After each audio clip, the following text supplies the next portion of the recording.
Well, for the exam 3 review, here are some important points. The first one is about torque. And remember that torque is the product of the force and the distance of that force from the pivot. So if this is a door and you're trying to open the door, the force applied is F, the width of the door is R, and the angle here, the angle between the radius and the force is 90. Now that's when you get maximum effect of the torque, in which case sine 90 becomes 1, and therefore all you got to do is multiply the distance with the force. So that's how you calculate torque. Now the second concept is rotational inertia is different for different objects, but the primary idea is rotational inertia depends on the mass of the object and also on the distribution of the mass. So for example, if you have a disk and a ring, let's say having the same mass and the radius, same radius, obviously the distribution of the mass in the ring is further away from the axis of rotation. So we're considering this to be the axis of rotation in both cases. And so you see that in this case, the mass is distributed along the edges, which is far away from the axis. Therefore, the ring will have a bigger rotational inertia, as can be seen from the formula. It's mr squared for a ring, but for a disk it's mr squared by 2. So the important idea is that rotational inertia depends on the total mass, but also on how far away the mass is distributed from the axis. In number 3, I'm just trying to work out a problem here. Let us say that something is rotating at 60 RPM, that's rotations per minute, and then you have it slow down and stop. And by the time it stops, it makes 100 rotations or 100 revolutions.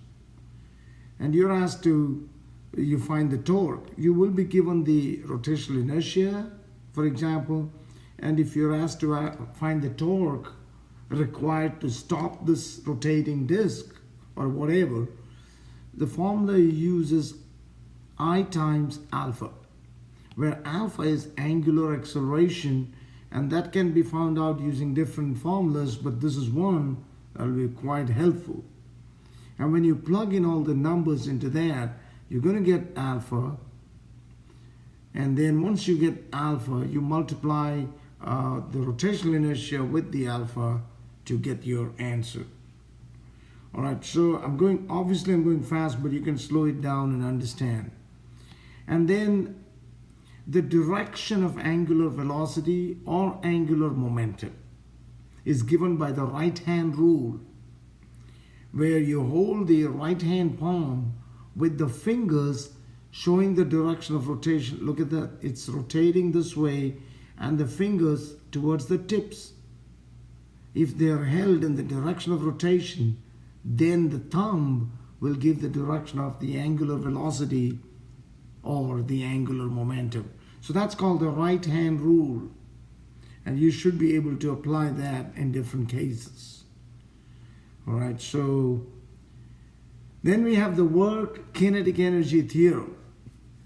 In the work kinetic energy theorem, go to the work energy lab that we did, you will see that the work done is equal to change in kinetic energy, always.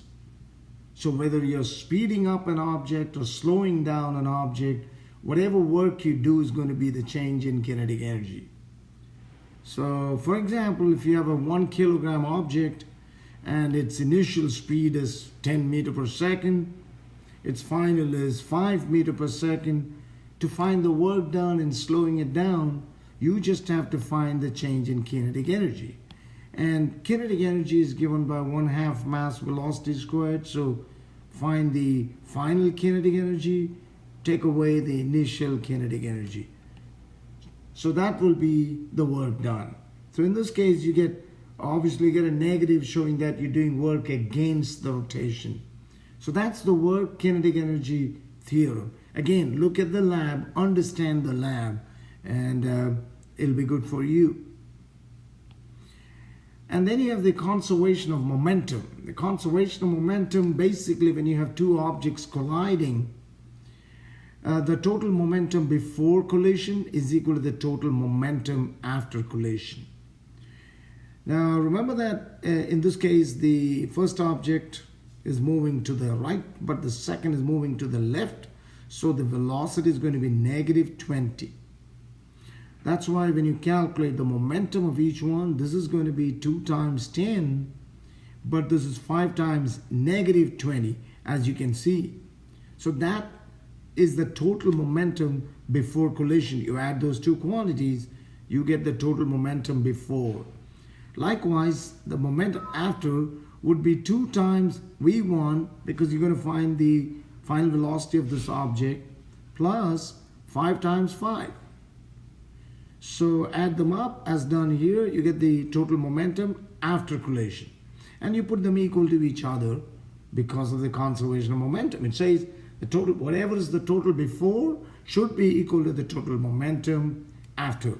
So when you plug in the numbers and calculate, you're going to get, this is obviously wrong because you got to get -52.5 meter per second. Again, -52.5 meter per second.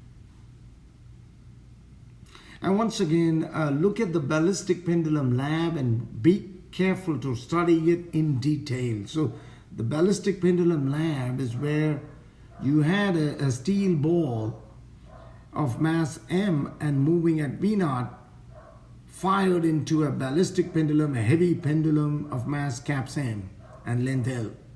And then the ball gets stuck in the pendulum. I hope you remember that. So the masses are added and together they swing up and then finally stop.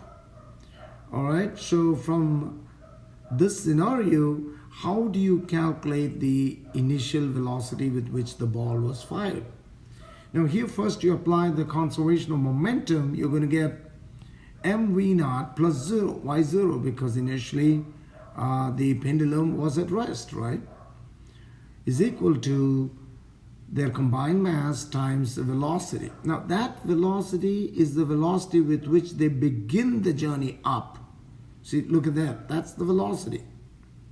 Now, do we know that velocity? No, we don't. So we have two unknown quantities here.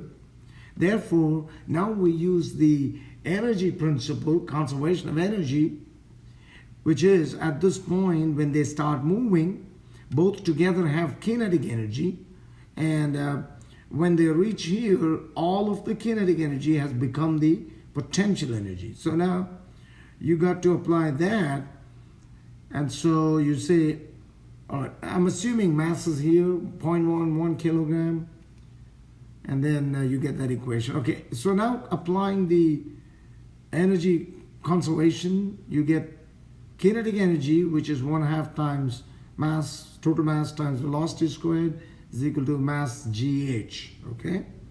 The masses cancel out and you get formula for the velocity. So now that you can plug that into this equation and then you will be able to find V0. But there's another problem. What about H? What is H? Well, H can be measured from the angle using this formula L times 1 minus cosine theta. Okay, where L is the length of the pendulum. So I think that should make sense. There are 3 different equations here: conservation of momentum and conservation of energy, and then the little snippet here where you find the height from the angle. Now this is very important because you did it as a lab, and I want you to remember this for the exam. And then you have impulse, I think is the last one. Impulse is the product of force and the time for which it acts. Like when you're kicking a football, you apply a force for a certain time. So it could be the product of that, or it could be the change in momentum. So when you kick that ball, and from rest you give it this velocity of, let's say, 15 meters per second, and if the mass is 0.5 kilogram, then you just find the change in momentum. So impulse can be calculated in two ways. It's either the force multiplied by the time, or is the change in momentum. In this case, find the change in momentum, which is mass times velocity, because the initial momentum is 0. Okay, so you get that. And remember, direction is very important. So if an object is moving to the right, it's positive. If it's moving to the left, it's negative. Now, I did this review. I had to do it fast because I just thought about it, and I'm trying to share it. And please look at it and look at the concepts, and it'll do you a lot of good. Thank you.